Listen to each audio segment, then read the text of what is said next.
プロフェッショナルな引きこもり、プロフェッショナルな引きこもり。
からパンパシフィックホテル、青いラインが入ってるホテル、その隣にインターコンチネンタルホテル、三角形のね、その隣にクイーンズスクエア、真ん中にコスモクロック、左にランドマークタワーで、手前に赤レンガ倉庫が見える。はい、20時になりました。スパークジョイ。ご来館のお客様にターミナルのご利用についてご案内いたします。当ターミナルの屋上デッキでは、裸足で歩いたり手をつくとトゲが刺さることがございます。危険ですので芝生内の立ち入りはご遠慮くださいますようお願い申し上げます。大桟橋に車を止めて中華街まで歩きます。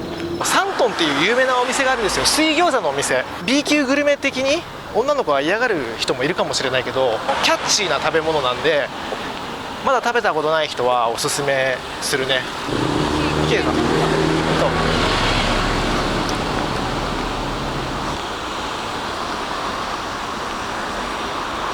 もうそろそろ着きますよ。中華街に入っていきます。山東って書いてサントン。これ2号店なんで1号店に行きましょう。サントン、もう本当に家庭料理、ローカルな感じのお店です。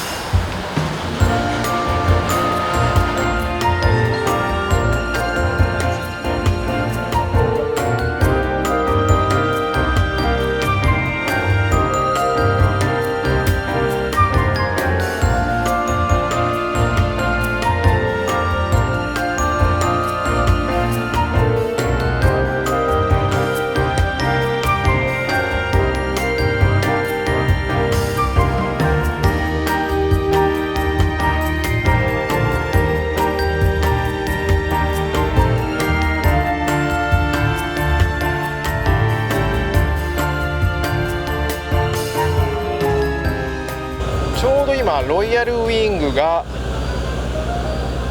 到着したみたいですね。お客さんは乗ってないですけど、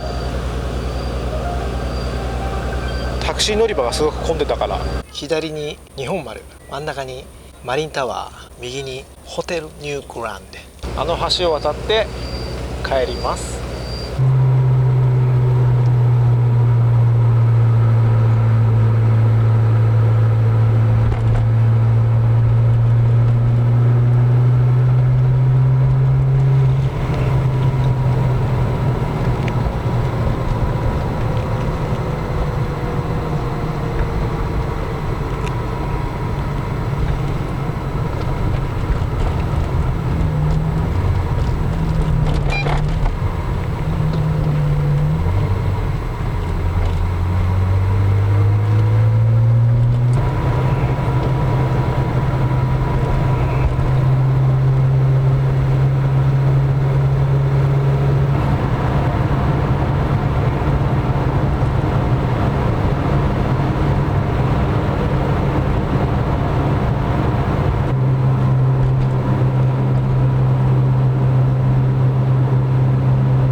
subscribe